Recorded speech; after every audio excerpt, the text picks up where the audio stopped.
Mientras el Tercer Reich sembraba el terror en Europa, en sus laboratorios se gestaban tecnologías décadas adelantadas a su tiempo. Desde armas revolucionarias hasta experimentos médicos inhumanos, la ciencia nazi fue tan avanzada como peligrosa, y muchas de sus investigaciones siguen siendo un misterio hasta hoy. ¿Qué secretos escondía la ciencia del Reich? ¿Cuánto de esa tecnología fue silenciada, robada o absorbida tras la guerra? Esta es la historia oculta del lado más oscuro y sorprendente del conocimiento humano. Los poderosos secretos de la ciencia y la tecnología nazi. Durante la Segunda Guerra Mundial, el ejército alemán demostró una notable capacidad para la innovación y el desarrollo tecnológico, en su incansable búsqueda de obtener una ventaja definitiva sobre sus adversarios. Bajo el régimen nazi, Alemania diseñó e implementó algunas de las armas y tecnologías más avanzadas de la época, marcando un período de innovación acelerada que sentó las bases de muchos desarrollos militares modernos. Uno de los ejemplos más emblemáticos fue el Messerschmitt Me-262, apodado La Golondrina. Se trató del primer avión de combate a reacción operativo del mundo, una maravilla de la ingeniería aeronáutica para su tiempo. Su desarrollo estuvo bajo la dirección del renombrado ingeniero Dr. Willy Messerschmitt. El Me-262 realizó su primer vuelo de prueba exitoso el 18 de julio de 1942, pilotado por Fritz Wendel. Gracias a sus motores a reacción, el Me-262 podía alcanzar velocidades superiores a 870 km por hora, superando por amplio margen a cualquier avión aliado. No obstante, su desarrollo enfrentó numerosos obstáculos: interferencias políticas, decisiones estratégicas equivocadas y retrasos en la producción.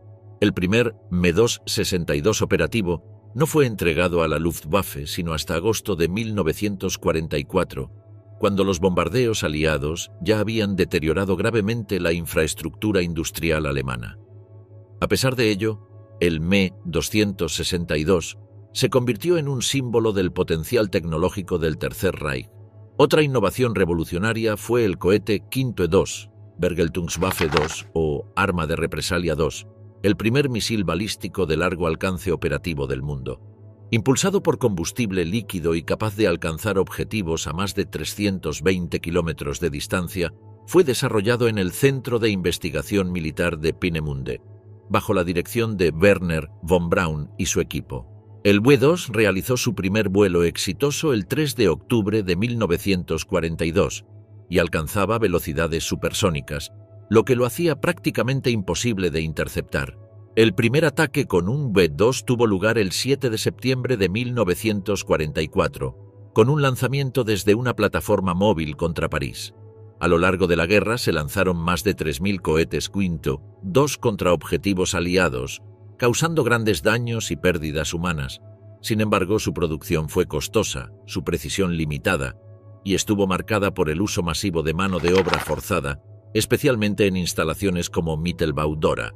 Aún así, el Quinte II representó un salto tecnológico gigantesco que influiría directamente en la futura exploración espacial y la carrera armamentística de la Guerra Fría. El desarrollo tecnológico nazi también abarcó el campo del radar y la visión nocturna. Alemania introdujo radares de última generación como el Würzburg y el Mammut, cruciales para la detección de aeronaves enemigas. Asimismo, se avanzó en tecnología infrarroja, con la creación de la mira nocturna Zielgerät 1229 Vampir, montada en fusiles de asalto Sturmgewehr 44. Esta combinación permitió que algunas unidades alemanas atacaran eficazmente incluso en completa oscuridad. En el ámbito de la munición guiada, Alemania también fue pionera con la bomba Fritz X, la primera bomba guiada de precisión de la historia. Utilizada con éxito para hundir el acorazado italiano Roma en 1943, el Fritz X representó una visión adelantada de lo que serían las futuras municiones inteligentes. Los vehículos blindados alemanes también reflejaron este enfoque vanguardista. Los tanques Tiger I, Tiger II o Königstiger y los diversos modelos Panzer eran conocidos por su potente armamento, grueso blindaje y diseño imponente. fueron temidos en el campo de batalla por su capacidad de superar a sus contrapartes aliadas. Además, los ingenieros alemanes desarrollaron el Sturmgeschütz III, Stug III, el primer cañón de asalto operativo del mundo, diseñado inicialmente para apoyo de infantería, pero que pronto se transformó en un eficaz cazacarros gracias a su bajo perfil y poder de fuego. La innovación alemana no se limitó al armamento. También se desarrollaron sistemas de navegación por radiofrecuencia, como el Knickebein, el X-Gerät y el I-Gerät, que guiaban con precisión a los bombarderos hacia sus blancos incluso de noche o con mal tiempo. Estos sistemas son considerados precursores de las tecnologías modernas de navegación por satélite, como el GPS.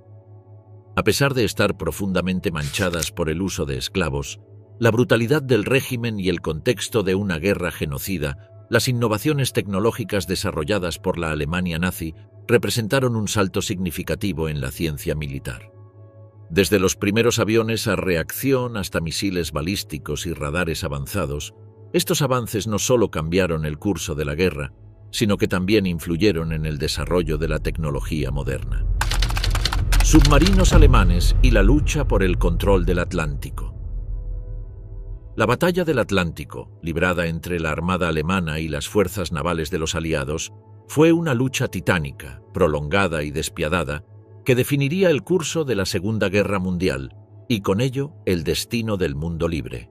En el corazón de esta confrontación letal se encontraban los U-Boote, los temidos submarinos alemanes, depredadores implacables que acechaban las rutas marítimas del Atlántico Norte, con un único objetivo: cortar el cordón umbilical que mantenía con vida a las asediadas islas británicas.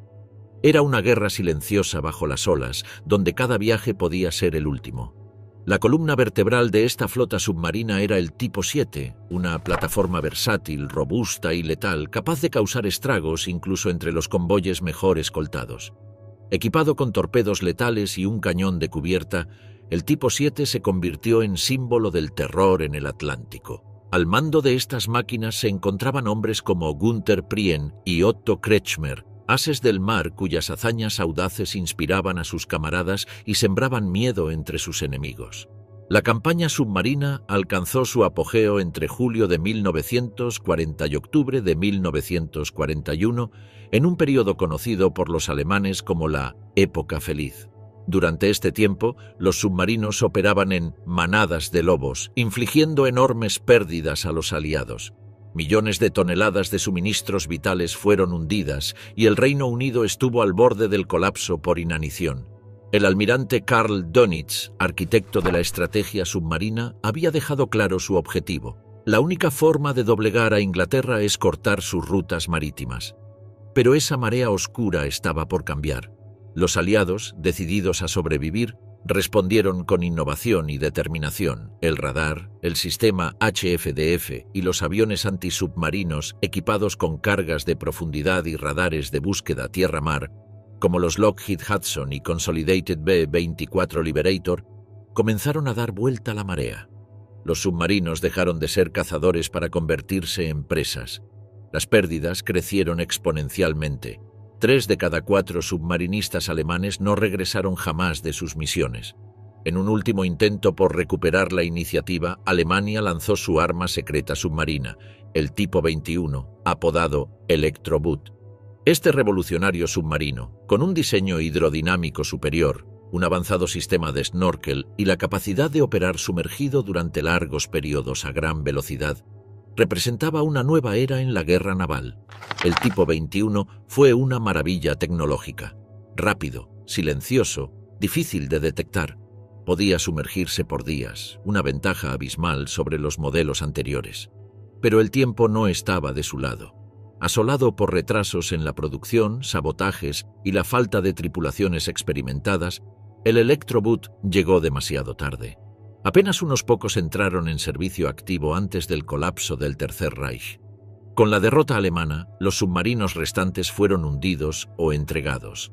Así terminó la historia de la otrora temida flota de U-Boot, que en su momento desafió el dominio naval aliado y amenazó con cortar el mundo en dos.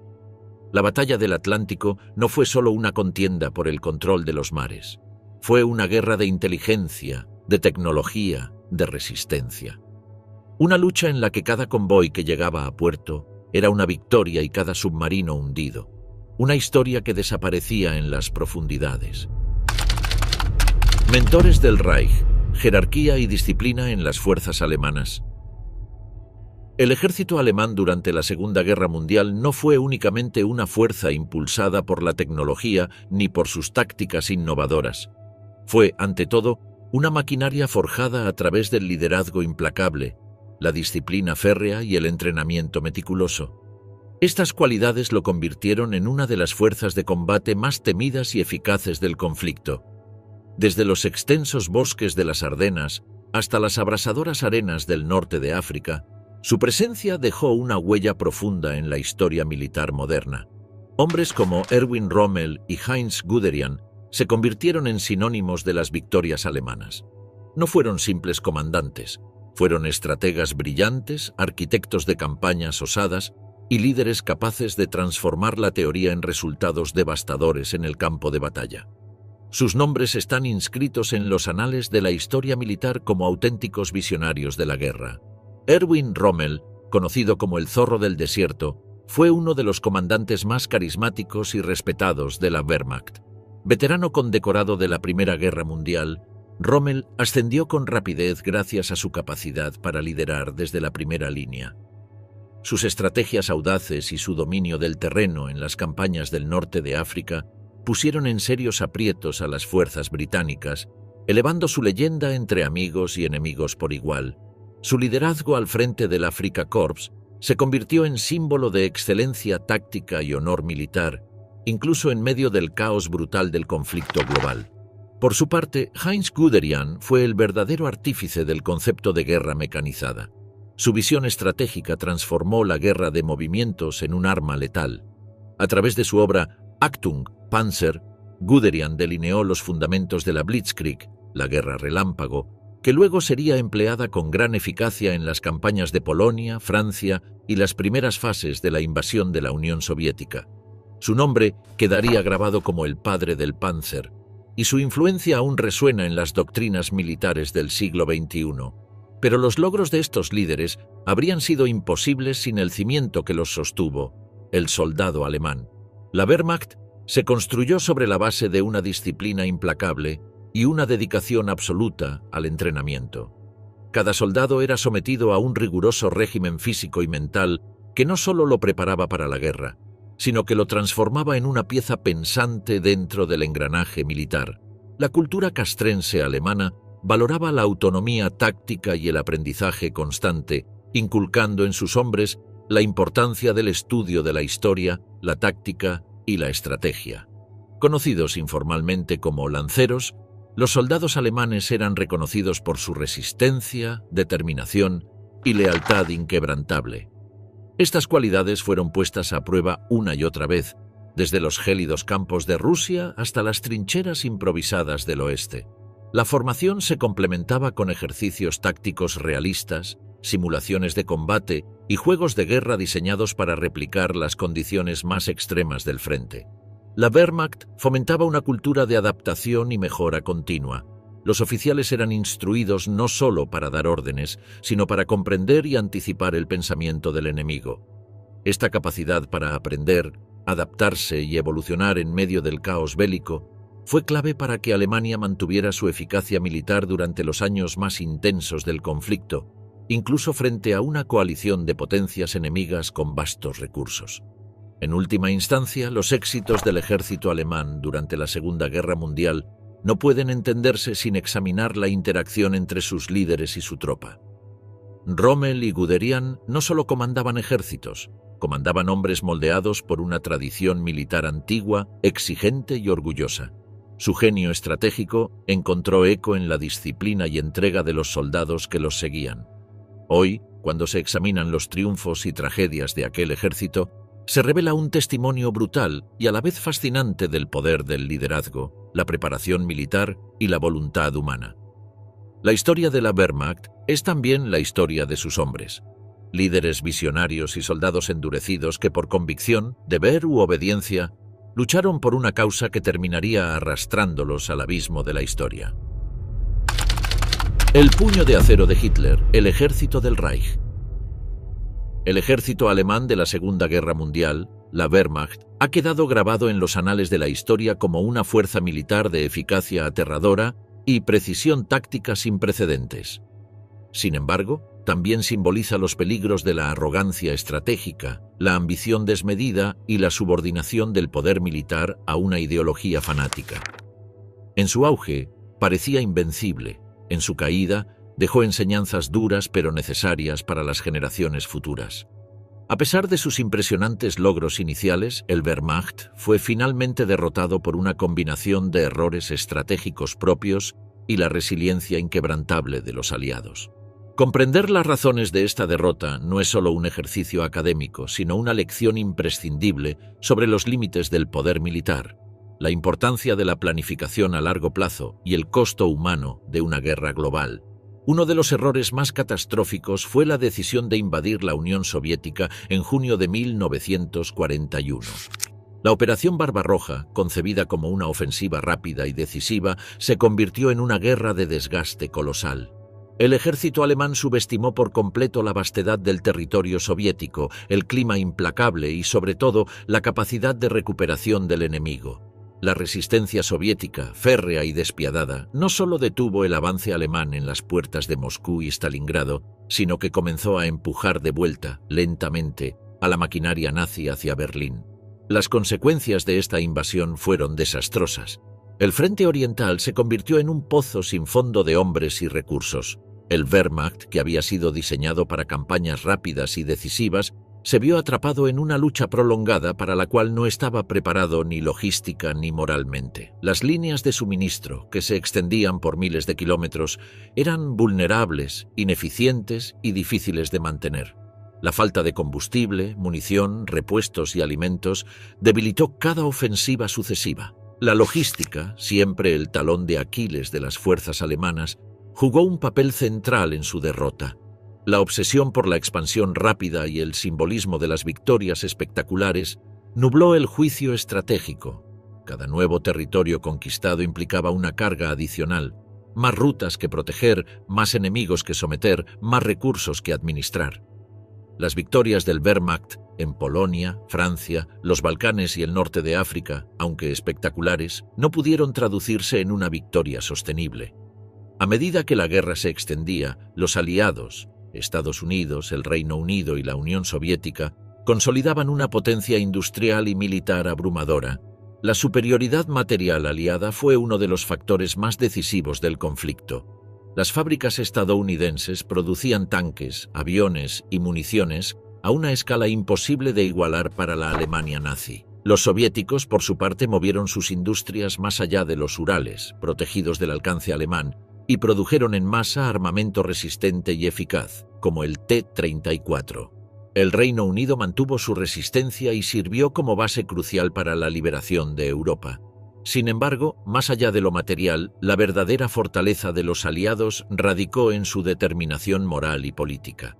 Mientras el régimen nazi combatía por la supremacía racial y la expansión imperial, los aliados luchaban por la libertad, la soberanía y la supervivencia.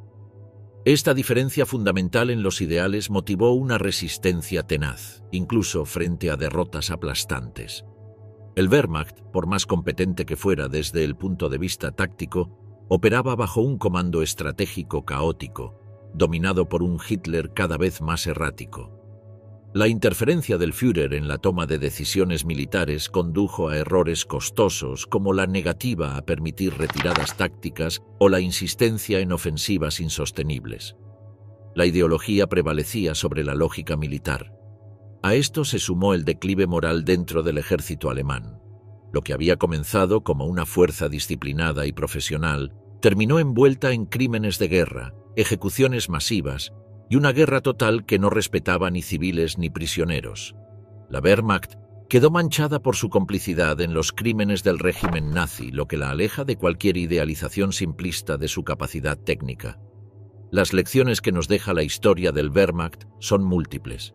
Nos recuerda que el poder militar, sin una estrategia coherente y una causa justa, está condenado al fracaso. Enseña la importancia de la logística, la adaptabilidad y el liderazgo competente. y sobre todo pone de relieve que la guerra, más allá de las estadísticas y los mapas, es una prueba del alma humana, de su resistencia, su sufrimiento y su capacidad para sobreponerse a la tiranía. Como dijo Winston Churchill, quienes no aprenden de la historia están condenados a repetirla. Por eso es fundamental recordar, reflexionar y aprender. La historia del ejército alemán durante la Segunda Guerra Mundial no es solo una crónica de victorias y derrotas, es una advertencia, un espejo en el que el presente puede mirar los peligros del exceso de confianza, el desprecio por la ética y la ilusión de la invencibilidad. Fuerza y terror. El rol de las Waffen-SS en la Segunda Guerra Mundial. Desde las sombras del Tercer Reich, las Waffen-SS emergen como una de las fuerzas militares más controvertidas y temidas de la Segunda Guerra Mundial. Originalmente concebidas como una unidad de protección personal para Adolf Hitler dentro de la Schutzstaffel, las SS evolucionarían rápidamente hasta convertirse en una fuerza de combate autónoma, letal y fanáticamente leal al Führer. Su fama en el campo de batalla solo se compara con el oscuro legado que dejaron atrás: crímenes de guerra, participación activa en el Holocausto y una devoción ciega que alimentó el aparato represivo nazi. El origen de las Waffen-SS se remonta a inicios de los años 30, cuando Heinrich Himmler buscó consolidar un brazo armado ideológicamente confiable para proteger al régimen. Lo que comenzó como una guardia de élite pronto se expandió. Con el estallido de la guerra, sus filas crecieron hasta superar los 900.000 hombres, reclutados no solo de Alemania, sino de toda Europa ocupada. Croatas, franceses, belgas, estonios, noruegos, hombres de diversas nacionalidades, se alistaron, algunos por convicción, otros por oportunismo o coacción. En el frente, las Waffen-SS se ganaron una temida reputación. Entrenamiento brutal, moral de hierro y una agresividad sin igual convirtieron a estas unidades en el puño de choque del Tercer Reich. Divisiones como la Leibstandarte SS, Adolf Hitler, la Das Reich y la Hitlerjugend combatieron en los escenarios más cruentos del conflicto, desde el sitio de Járkov hasta las trincheras de Normandía. Un ejemplo brutal de su destreza táctica fue la tercera batalla de Járkov, en 1943. Allí, el segundo cuerpo Panzer SS, bajo el mando de Paul Hauser, lanzó una contraofensiva fulminante contra las fuerzas soviéticas, recapturando la ciudad y demostrando una maniobrabilidad que incluso la Wehrmacht admiró. Fue una victoria que devolvió el orgullo momentáneo al ejército alemán tras la debacle de Stalingrado. Otro episodio decisivo fue la Batalla de las Ardenas, en diciembre de 1944. En el último gran intento por revertir el curso de la guerra, Hitler apostó por sus unidades más leales. Divisiones de élite de las Waffen-SS lideraron la ofensiva invernal que sorprendió a los aliados. Aunque no lograron su objetivo final, infligieron grandes pérdidas y prolongaron la guerra en Europa occidental. Pero la historia de las Waffen-SS no puede contarse solo desde la óptica militar. Su brutalidad no se quedó en los campos de batalla. En Normandía, tras el día D, la 12ª División Panzer SS Hitlerjugend, comandada por Kurt Meyer, perpetró la masacre de la abadía de Ardennes, ejecutando a decenas de prisioneros de guerra canadienses.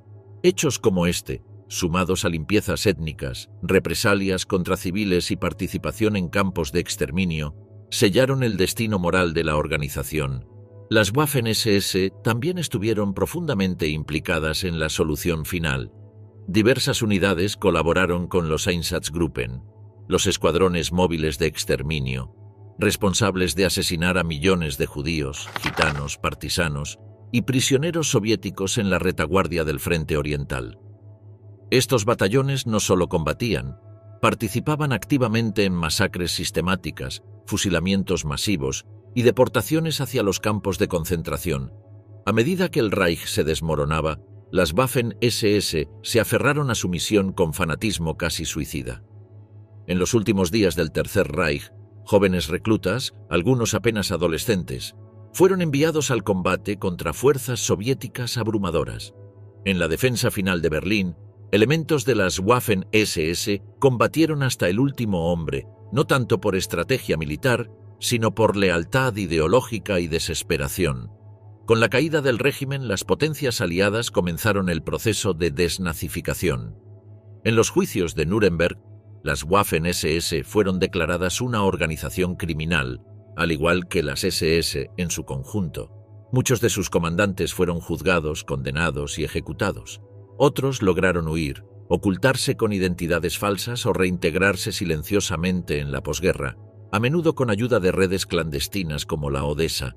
Sin embargo, en algunos círculos, especialmente durante la Guerra Fría, hubo intentos por rehabilitar la imagen de las Waffen-SS.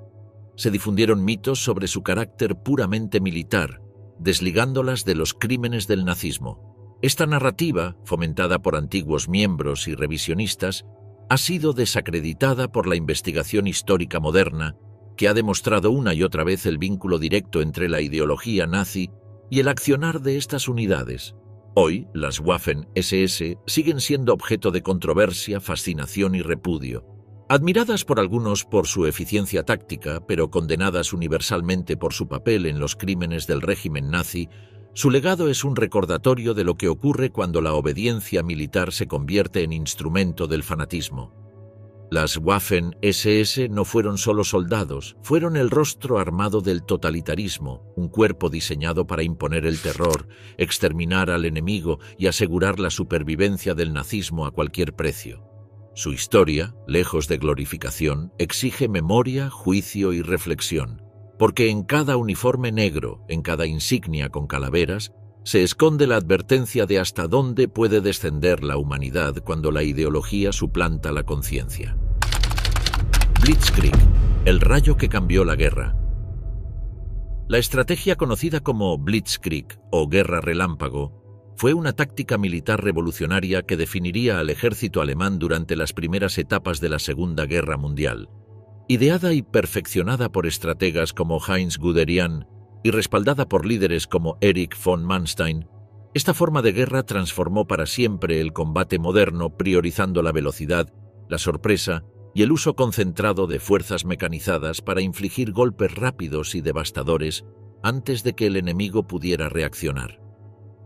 Las semillas de la Blitzkrieg se sembraron en el período de entreguerras, cuando oficiales alemanes estudiaron con atención las lecciones de la Primera Guerra Mundial.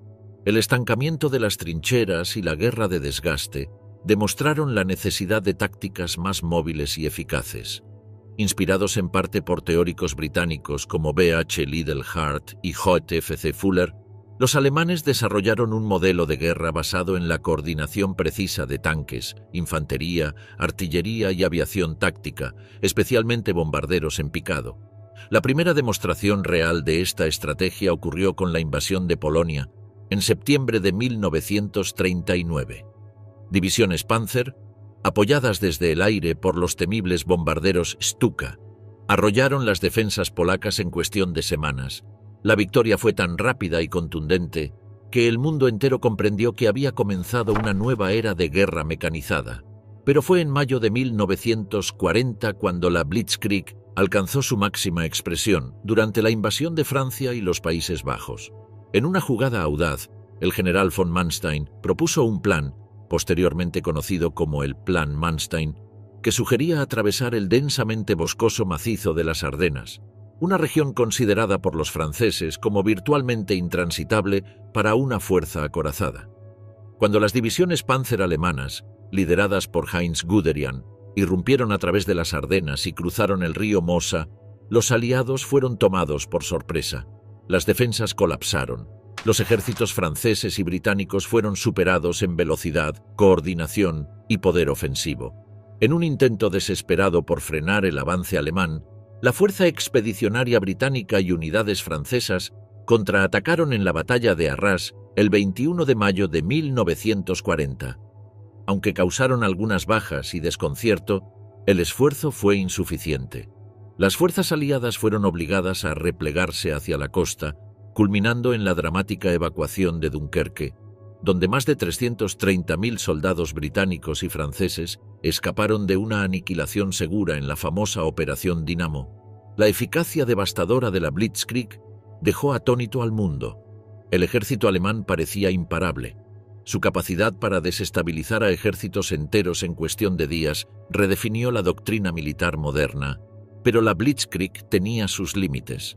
Cuando la guerra se trasladó a los vastos territorios de la Unión Soviética en 1941, las distancias inmensas, las difíciles condiciones climáticas y las deficientes líneas de suministro empezaron a erosionar su eficacia. Los soviéticos, además, aprendieron rápidamente a adaptar sus tácticas defensivas y a absorber los primeros golpes para contraatacar con fuerza. A medida que los aliados desarrollaban sus propias respuestas, como la guerra en profundidad, los bloqueos logísticos y el dominio aéreo, la capacidad alemana para repetir sus fulminantes victorias se redujo drásticamente.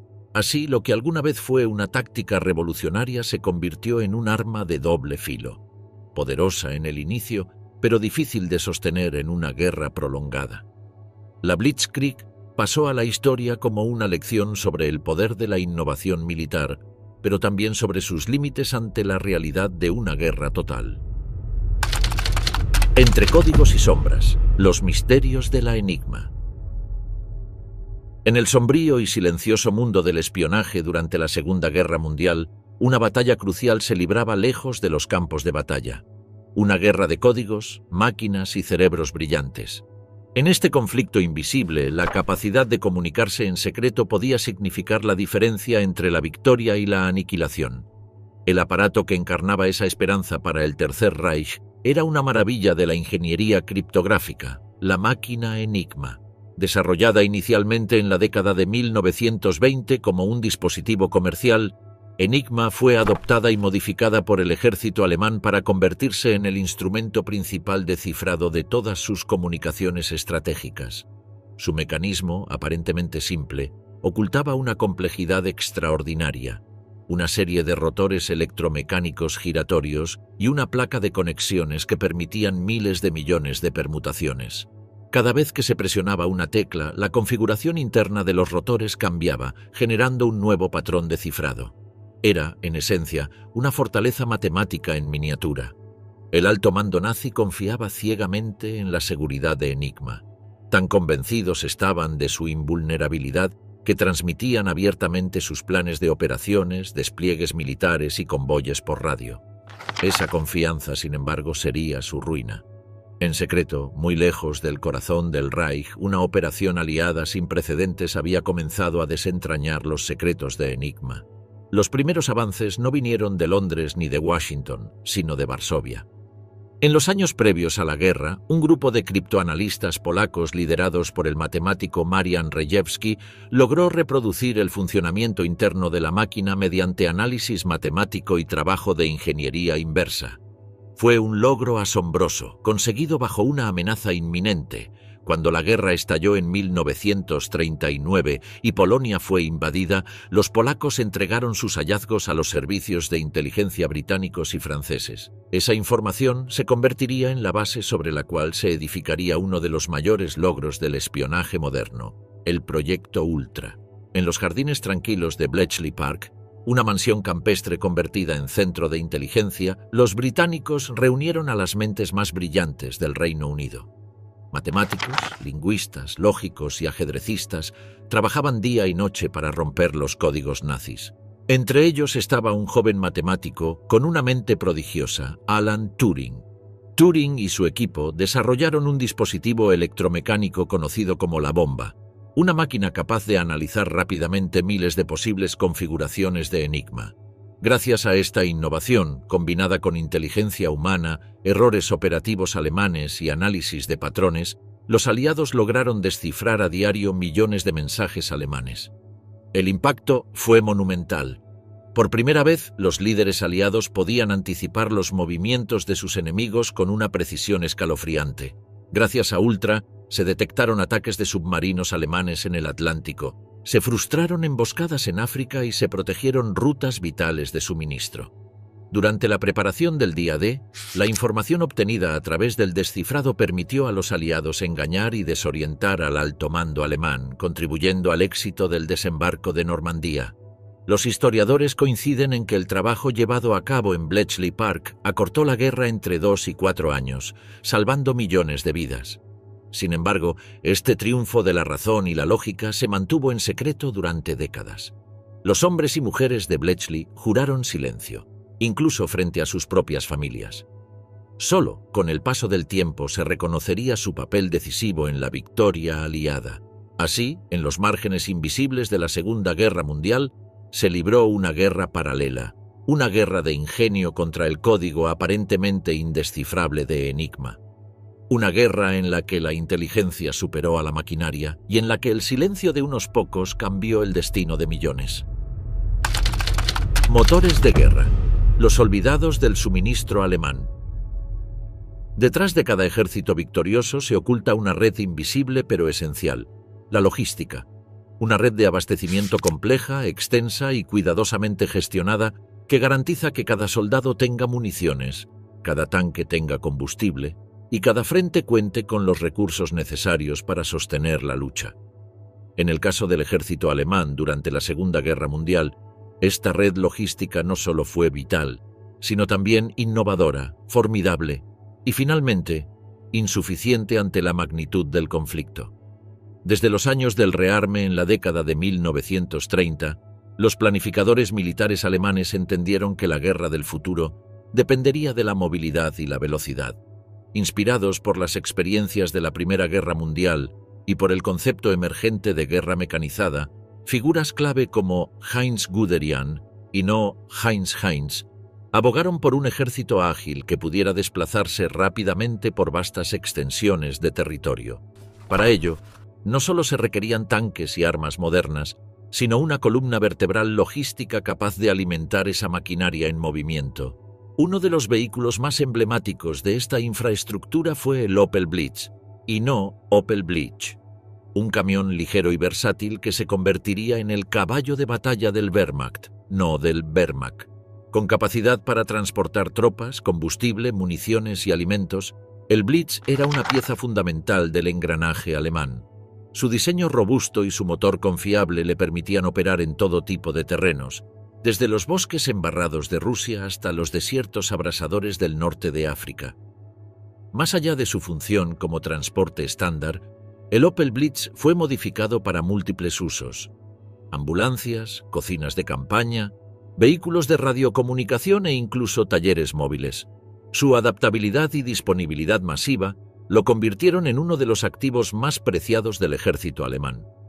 A su lado, otros vehículos como el SD.KFZ.251 y la semioruga Hanomag cumplían funciones tácticas y de transporte blindado, ampliando el alcance de la logística sobre el campo de batalla. La eficiencia logística del Tercer Reich también se vio reforzada por un enfoque pragmático, el uso sistemático de vehículos enemigos capturados. Desde camiones franceses y checos hasta tanques soviéticos reaprovechados, la Wehrmacht integraba cualquier recurso disponible. Esta estrategia permitió mantener operativa una fuerza militar que avanzaba velozmente por múltiples frentes, pero también generó problemas de mantenimiento y repuestos que, con el tiempo, serían críticos. Sin embargo, la guerra no era estática, y la logística alemana, por muy innovadora que fuese, no estaba preparada para una guerra prolongada de desgaste.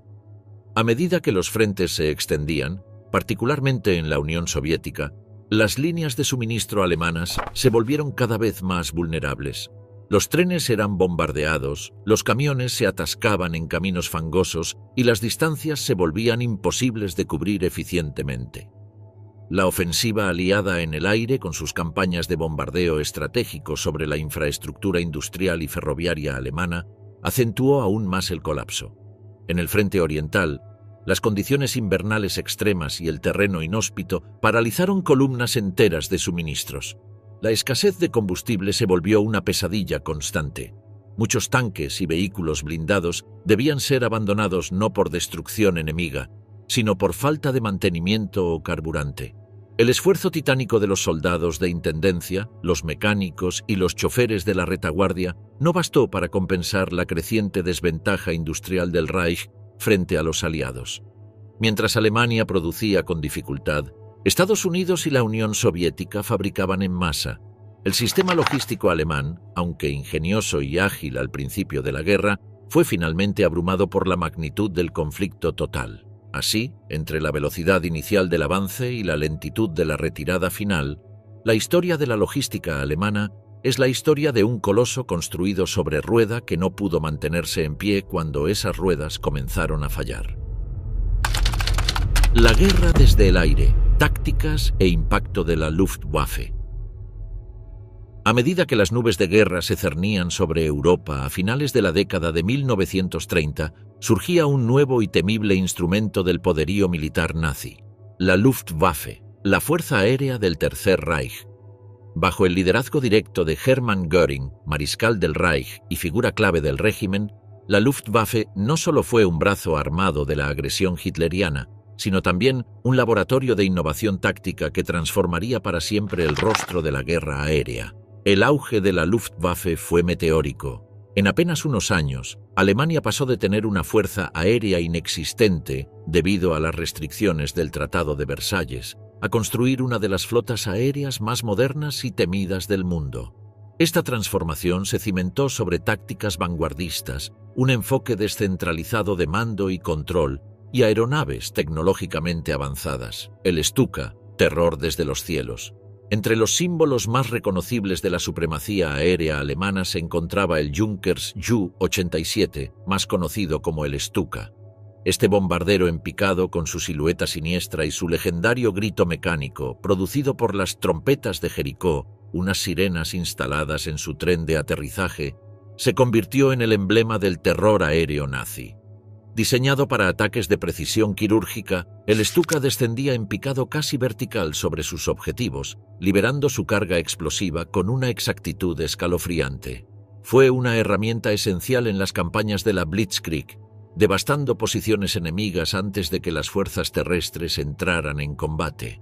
El Ju-87 fue particularmente eficaz durante las invasiones de Polonia y Francia y en los primeros meses del ataque contra la Unión Soviética. Uno de sus pilotos más notorios fue Hans Ulrich Rudel, el hombre más condecorado del Tercer Reich. A bordo de su Stuka, Rudel destruyó más de 500 tanques soviéticos, decenas de baterías antiaéreas y barcos de guerra, convirtiéndose en una leyenda viviente de la Luftwaffe.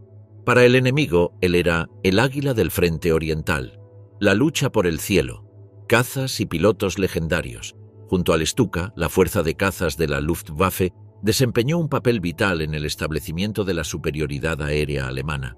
El Messerschmitt Bf-109 y el Focke-Wulf Fw-190 fueron dos de los cazas más avanzados de su época, veloces, maniobrables y armados con cañones y ametralladoras letales. Estas aeronaves fueron pilotadas por ases legendarios como Erich Hartmann, apodado el As Negro de Alemania, quien ostenta el récord mundial de derribos confirmados. 352 victorias aéreas. Otro nombre célebre fue Adolf Galland, comandante de la fuerza de cazas de la Luftwaffe, carismático, crítico del alto mando nazi y defensor de una aviación de combate ágil, ofensiva y profesional. El sistema de mando de la Luftwaffe permitía una considerable autonomía a sus pilotos, lo que les daba libertad táctica en pleno combate y fomentaba la iniciativa individual. Esta estructura descentralizada fue clave en las primeras victorias, permitiendo respuestas rápidas ante cambios imprevistos en el campo de batalla. Sin embargo, esta supremacía aérea resultó ser efímera.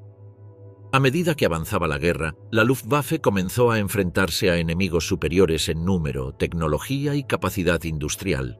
La batalla aérea sobre Inglaterra en 1940 marcó el primer revés importante. La RAF británica resistió gracias a su sistema de radar, pilotos experimentados y aviones como el Spitfire, frustrando la esperada invasión alemana de las islas. Más adelante, la entrada de Estados Unidos en la guerra cambiaría definitivamente el equilibrio en los cielos. La Luftwaffe, sobrecargada por múltiples frentes, sin combustible suficiente y con una industria bombardeada día y noche, ya no pudo competir. Ni siquiera la introducción del revolucionario Messerschmitt Me-262, el primer caza a reacción operacional del mundo, pudo revertir el curso de los acontecimientos. Aunque era tecnológicamente superior, llegó demasiado tarde, en número insuficiente y en medio del colapso logístico del Reich. La campaña de bombardeo estratégico aliado, liderada por la RAF y la USAF, redujo ciudades alemanas a escombros, paralizó la producción de guerra y quebró la moral civil.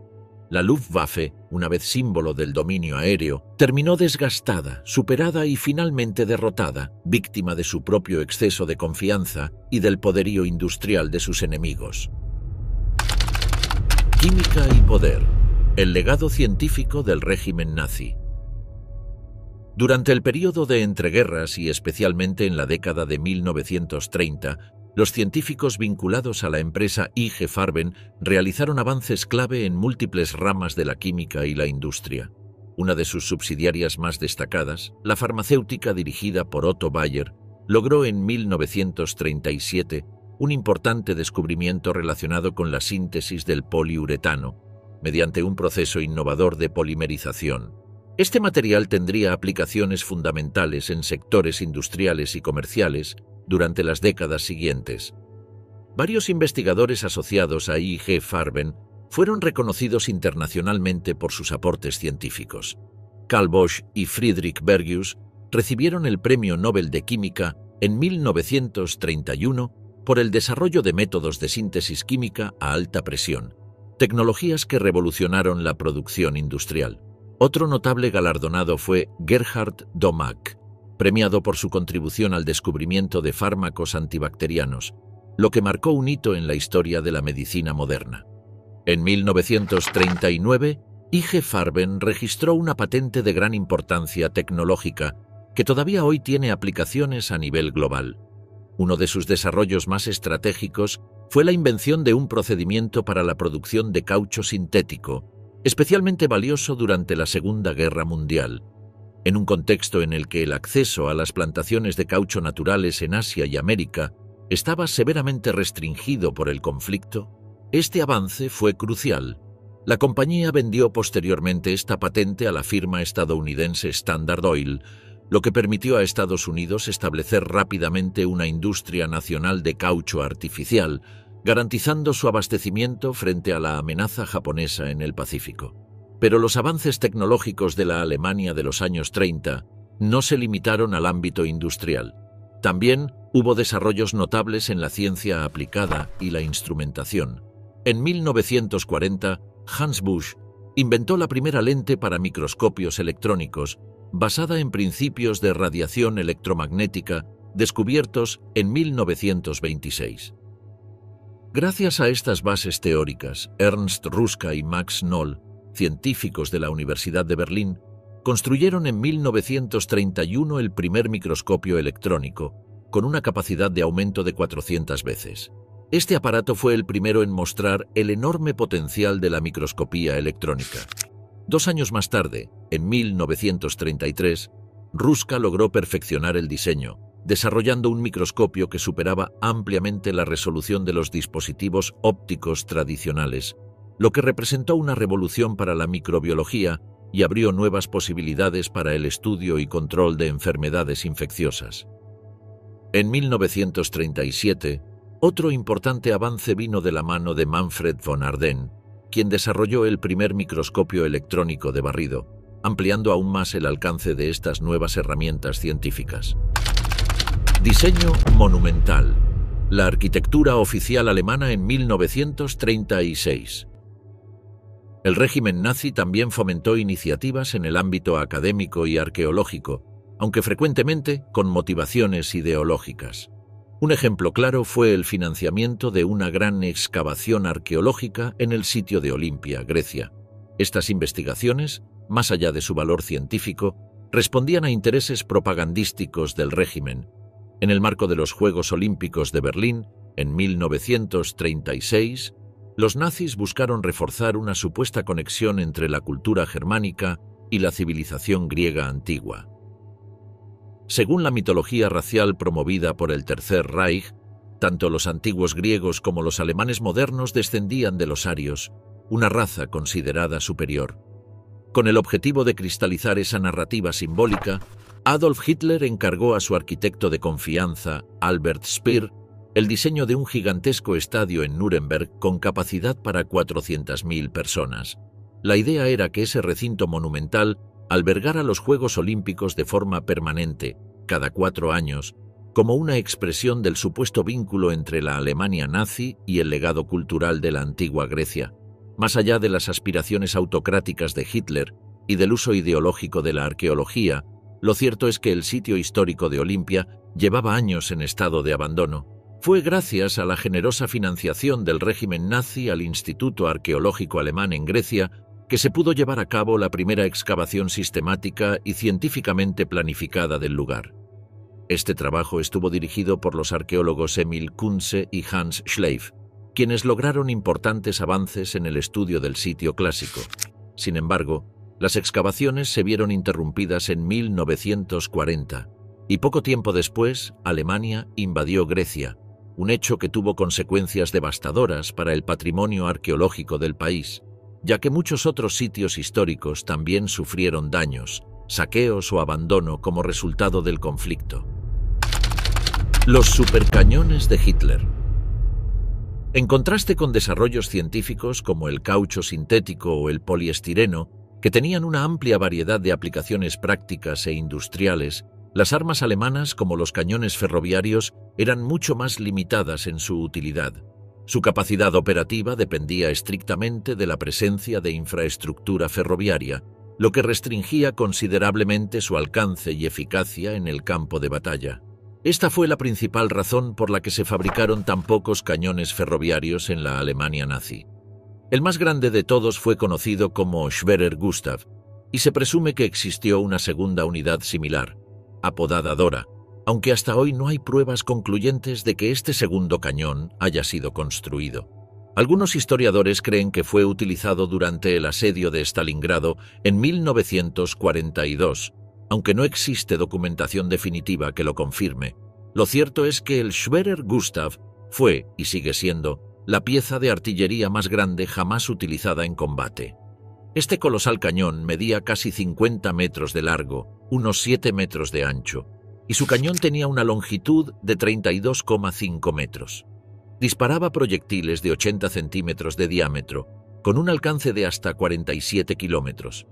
Para su montaje se requerían 250 personas y 3 días de trabajo intensivo, y 2 batallones de artillería antiaérea, Flak, solían ser desplegados a su alrededor para protegerlo de posibles ataques desde el aire. El origen de esta superarma se remonta a 1934, cuando el alto mando del ejército alemán encomendó a la compañía Krupp el diseño de un cañón capaz de destruir las fortificaciones de la línea Maginot, que Francia había construido como defensa frente a una invasión germana. Los proyectiles debían ser capaces de atravesar 7 metros de hormigón armado o 1 metro de acero blindado, y su alcance debía superar el de cualquier artillería francesa. Sin embargo, debido a su inmenso tamaño y peso, no podía ser transportado por ferrocarriles convencionales, por lo que fue necesario diseñar un sistema especial de vías dobles para movilizarlo, así como el uso de grúas y locomotoras adaptadas para su instalación. La construcción del Schwerer Gustav no comenzó sino hasta mediados de 1937, una vez que Hitler autorizó oficialmente el proyecto.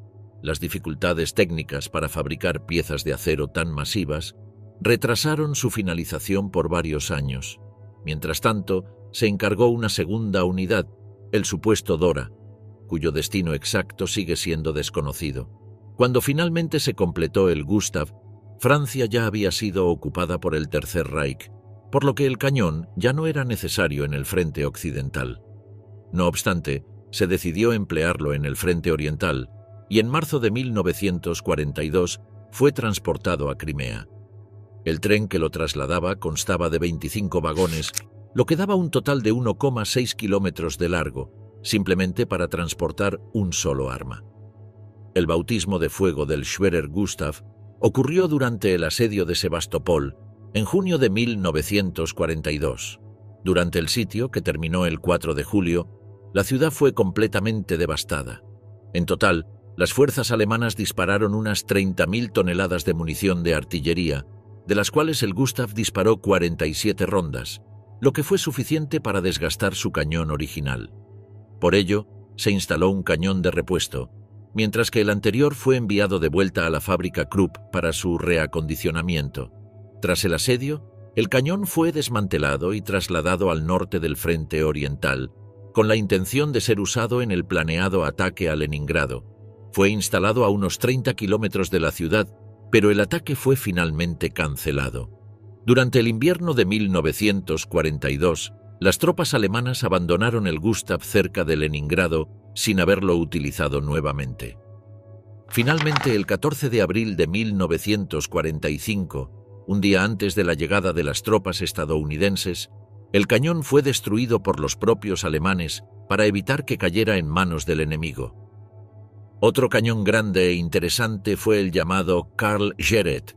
Al igual que los cañones Gustav y Dora, el Karl Gereth era transportado por ferrocarril, aunque su movilidad estaba pensada solo para distancias cortas. A diferencia de aquellos gigantescos colosos, el Karl Gereth era más ligero y podía desmontarse y volver a ensamblarse por una pequeña tripulación en apenas un día. Sin embargo, su capacidad destructiva no era menor. Utilizaba proyectiles de 60 centímetros de diámetro y un peso de 2 toneladas, capaces de causar una devastación similar. Una de sus ventajas clave frente a otros cañones alemanes de gran tamaño era que el Karl Gereth era autopropulsado, lo que significaba que no necesitaba una locomotora para desplazarse, dándole mayor autonomía y flexibilidad en el campo de batalla. Se construyeron 7 unidades, de las cuales 6 participaron activamente en combate entre 1941 y 1945. Estas armas fueron utilizadas en varios escenarios clave. Atacaron las fortificaciones soviéticas de Brest-Litovsk y Sebastopol, bombardearon a los insurgentes durante el levantamiento de Varsovia, participaron en la batalla de las Ardenas y también se usaron en un intento por destruir el puente Ludendorff durante la batalla de Remagen. Tanques alemanes, supremacía mecánica del Tercer Reich. La historia de los tanques Panzer alemanes se remonta a la década de 1930, cuando la derrotada República de Weimar y más tarde el régimen nazi bajo Adolf Hitler comenzaron en secreto y luego abiertamente un ambicioso programa de rearme. En el centro de este proyecto se encontraba la creación de una fuerza acorazada moderna, móvil y letal, capaz de romper los moldes de la guerra estática heredados de la Primera Guerra Mundial. Uno de los arquitectos de esta nueva doctrina fue el general Heinz Guderian, un estratega visionario que comprendió el poder transformador de los vehículos blindados en el campo de batalla. Guderian promovió la idea de una guerra móvil basada en la coordinación entre tanques, infantería motorizada, artillería autopropulsada y apoyo aéreo. Una estrategia que más tarde sería conocida como Blitzkrieg o Guerra Relámpago. Los primeros frutos de este pensamiento se vieron en los modelos iniciales, el Panzer I, II, III y IV. Aunque modestos en comparación con los monstruos blindados que vendrían después, estos tanques fueron determinantes en las campañas Relámpago contra Polonia, Francia y los Balcanes, especialmente el Panzer IV, que evolucionó para convertirse en el caballo de batalla del Heer alemán durante gran parte del conflicto. Su capacidad de ser modificado y mejorado lo mantuvo relevante incluso ante el avance tecnológico de sus enemigos. Pero fue en el frente oriental donde los alemanes enfrentaron su primer gran revés técnico. En 1941, durante la Operación Barbarroja, el ejército alemán se topó con el T-34 soviético. Este tanque revolucionario, con blindaje inclinado, gran movilidad y un poderoso cañón de 76 milímetros, superaba ampliamente a los modelos Panzer existentes. Su aparición fue un verdadero shock estratégico para el alto mando alemán. La respuesta fue inmediata, el desarrollo de una nueva generación de tanques.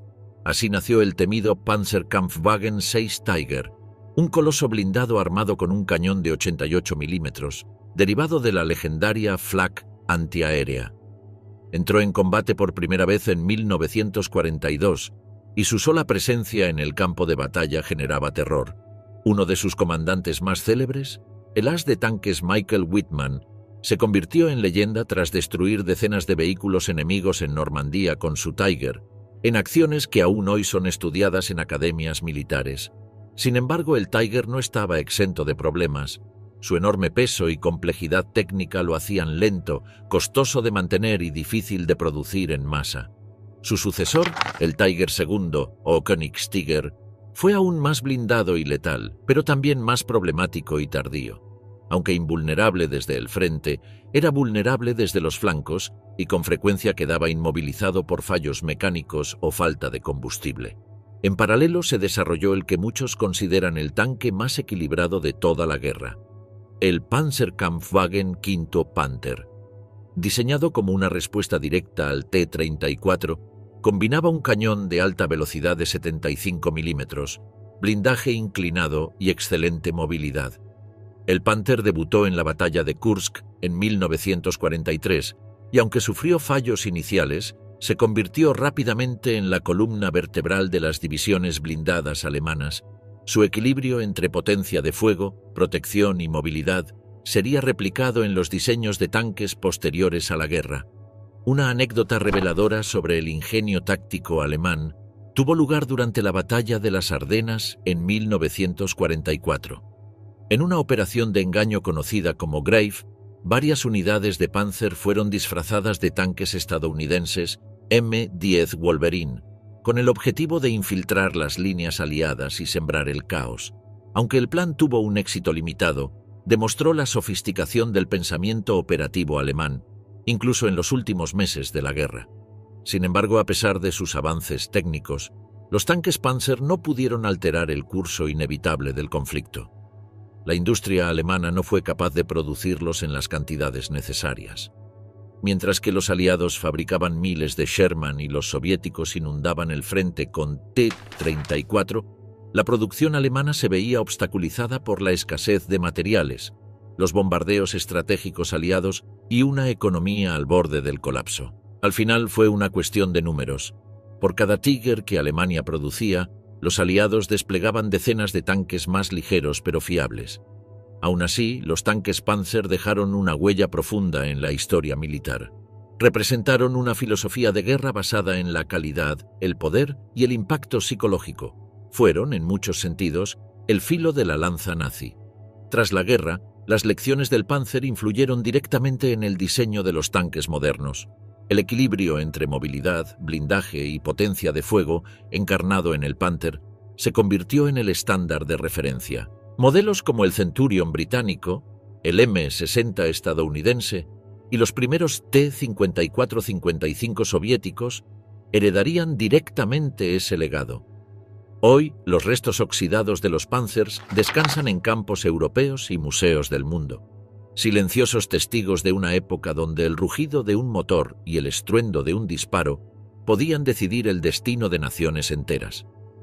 El Tercer Reich produjo algunos de los modelos más avanzados, potentes y eficientes de la Segunda Guerra Mundial, y lo hizo a un ritmo superior al de sus enemigos.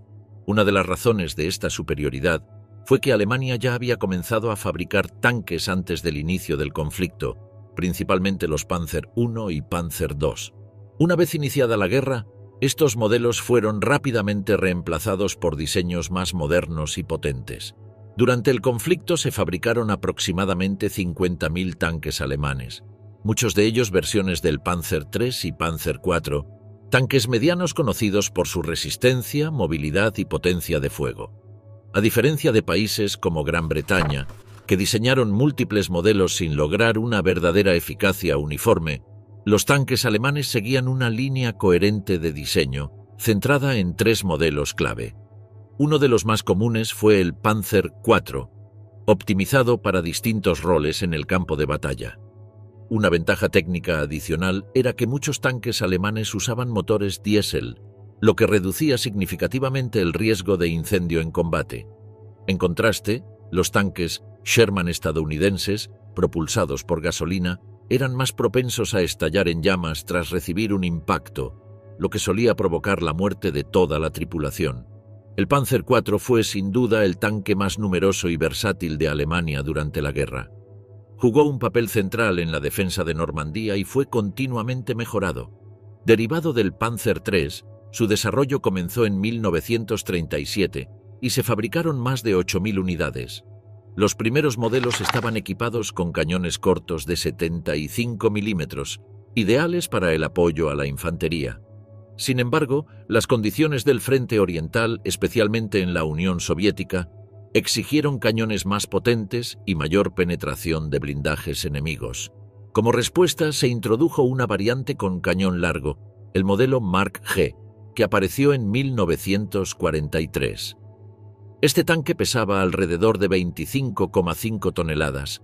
Era impulsado por un motor Maybach de 300 caballos de fuerza, alcanzando una velocidad máxima de 40 kilómetros por hora. Estaba tripulado por 5 soldados y protegido con un blindaje que iba de 30 a 80 milímetros de espesor. Su cañón principal tenía una carga estándar de 87 proyectiles. El Panzer V, también conocido como Panther, es considerado por muchos entusiastas de la historia militar como uno de los tanques más elegantes y eficaces jamás construidos. Pero más allá de su apariencia imponente, este vehículo incorporaba valiosas lecciones extraídas del combate real. Una de sus características más destacadas era el diseño de su blindaje inclinado, ideado específicamente para desviar los proyectiles enemigos al impactar en ángulo, reduciendo significativamente el daño recibido. Con un blindaje frontal de entre 40 y 80 milímetros y un cañón de 75 milímetros de alta velocidad, el Panther ofrecía un equilibrio formidable entre potencia de fuego y protección. Sin embargo, con sus 50 toneladas de peso, era notablemente más pesado que su predecesor, el Panzer IV, duplicando prácticamente su masa.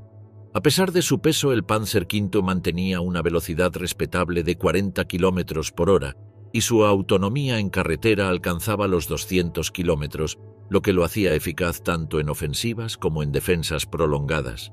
Estos tanques fueron desplegados por primera vez durante la batalla de Kursk en el verano de 1943, aunque durante esa campaña inicial presentaron problemas mecánicos importantes. No obstante, con el tiempo se realizaron mejoras en el sistema de suspensión y transmisión y se llegaron a fabricar alrededor de 5.000 unidades. El siguiente gran avance en blindaje alemán fue el Panzer VI, más conocido como Tiger, considerado por muchos como el tanque más emblemático del Tercer Reich. Introducido en 1942, este gigantesco vehículo de 62 toneladas se convirtió en un verdadero símbolo del poder militar nazi. Su arma principal era el temido cañón de 88 milímetros, que ya había demostrado su eficacia como arma antiaérea y antitanque. Se decía que podía alcanzar una precisión quirúrgica, colocando hasta 5 proyectiles en un círculo de menos de medio metro a 100 metros de distancia. El Tiger estaba protegido por un blindaje de entre 62 y 102 milímetros, lo que lo hacía prácticamente invulnerable a las armas antitanque aliadas convencionales. Contaba con el mismo motor que el Panzer, lo que le permitía alcanzar 40 kilómetros por hora en carretera y aproximadamente la mitad de esa velocidad en terrenos irregulares. Sin embargo, su coste de producción era extremadamente alto, lo que limitó su fabricación a 1.340 unidades. Por esta razón, los Tigers se desplegaron exclusivamente en unidades pequeñas, generalmente compañías o batallones independientes. Las armas del futuro que nunca llegaron. Los proyectos nazis. No todas las innovaciones tecnológicas del régimen nazi tuvieron éxito. A medida que la guerra avanzaba, el Ministerio de Propaganda nazi comenzó a difundir el término Wunderwaffen, o armas maravillosas, para mantener la moral alta y alimentar la esperanza de una victoria final. Sin embargo, la mayoría de estos proyectos futuristas jamás pasaron de la fase de prototipo, y aquellos que sí lo hicieron llegaron demasiado tarde o en cantidades demasiado reducidas como para marcar alguna diferencia estratégica. Uno de los ejemplos más extremos de este enfoque fue el Panzerkampfwagen Maus, una colosal creación concebida por Ferdinand Porsche. Esta monstruosidad de 200 toneladas fue el intento definitivo de Hitler por construir un tanque superpesado e indestructible, 3 veces más grande que el Tiger. El proyecto se propuso por primera vez en 1942, pero fue recibido con escepticismo por la mayoría del alto mando alemán, que consideraba innecesaria una máquina de semejante tamaño. Las pruebas comenzaron en 1943, pero pronto surgieron graves dificultades técnicas, especialmente con el sistema de propulsión eléctrica. El Maus Utilizaba motores eléctricos para mover sus enormes orugas, pero su velocidad máxima era irrisoria. A pesar de tener un blindaje frontal de hasta 240 milímetros y un cañón principal de 128 milímetros, sus limitaciones de movilidad lo hacían ineficaz en combate real. Aunque inicialmente se proyectó la construcción de 150 unidades, finalmente solo se completaron 2 prototipos. El Maus se convirtió así en el símbolo máximo de los proyectos megalómanos y poco prácticos del régimen nazi, una superarma que jamás cumplió su promesa. La tercera arma de represalia alemana, conocida como B-3, fue concebida como un supercañón capaz de bombardear Londres desde una instalación subterránea situada a 160 kilómetros de distancia, en las cercanías de Calais, en el norte de Francia. Su diseño se basaba en un sistema de cámaras múltiples, donde cargas explosivas secundarias, disparadas en secuencia a lo largo del cañón, aceleraban el proyectil hasta alcanzar velocidades suficientes para cubrir largas distancias. El arma constaba de 25 tubos de lanzamiento, todos instalados en túneles inclinados excavados en el terreno y reforzados con una gruesa losa de hormigón. Se preveía que el sistema pudiera lanzar hasta 600 proyectiles por hora contra la capital británica. Sin embargo, los aliados, creyendo que el complejo formaba parte del programa de cohetes V2, lo bombardearon repetidamente a partir de finales de 1943. Finalmente, el sitio fue neutralizado el 6 de julio de 1944, antes de que pudiera realizarse ni un solo disparo. Otro de los experimentos del Tercer Reich fue el vehículo denominado Goliath, un pequeño tanque teledirigido y desechable, diseñado para llevar cargas explosivas hacia objetivos enemigos. Existieron 2 variantes principales, una movida por baterías capaz de transportar 60 kilogramos de explosivos y otra con motor de gasolina, con una capacidad de hasta 100 kilogramos y un alcance de 650 metros. Su propósito era atacar búnkeres, concentraciones de tropas o vehículos enemigos, e incluso se empleó ocasionalmente para despejar campos de minas. Sin embargo, el Goliath presentaba graves limitaciones. Sus cables de control eran fácilmente cortados, lo que lo dejaba inservible. Además, era lento y con escasa altura libre sobre el suelo, lo que dificultaba su desplazamiento en terrenos irregulares. A pesar de producirse 2.650 unidades entre 1942 y 1944, su efectividad en combate fue mínima. Los ingenieros alemanes también desarrollaron vehículos aéreos más ambiciosos, como aviones radiocontrolados, diseñados para lanzar su carga explosiva cerca del blanco y luego regresar, aunque en la práctica se convirtieron en costosos fracasos. Uno de los proyectos más singulares fue el Messerschmitt Me-163 Comet, el único caza propulsado por cohetes que entró en servicio durante la guerra.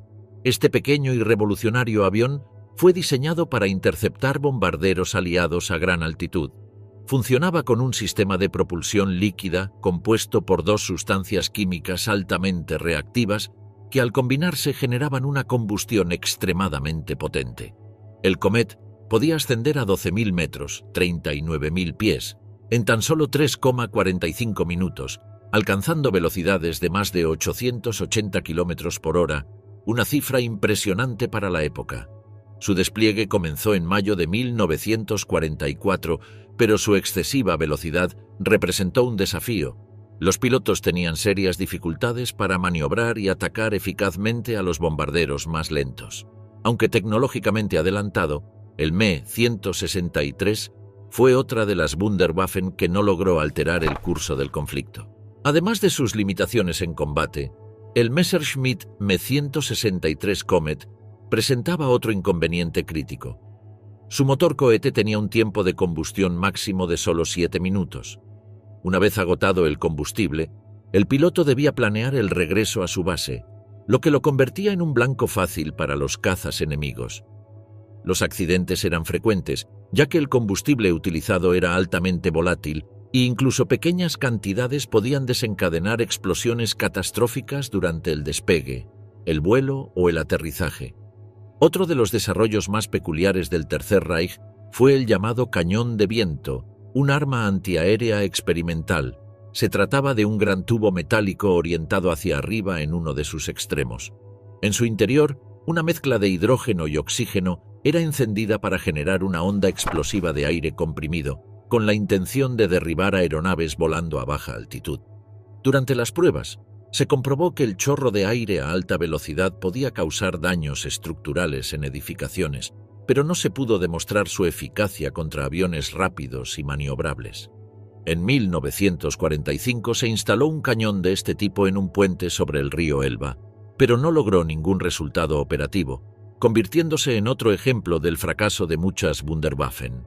La verdadera carrera decisiva hacia el final de la guerra no se libró únicamente en el campo de batalla, sino también en los laboratorios. La carrera por la bomba atómica fue crucial y los aliados terminaron ganándola. Estados Unidos logró desarrollar la bomba antes que Alemania, en parte gracias a un factor determinante: la expulsión sistemática de científicos judíos del Tercer Reich. Muchos de estos intelectuales, expertos en física teórica y aplicada, emigraron a Estados Unidos, donde contribuyeron directamente al proyecto Manhattan.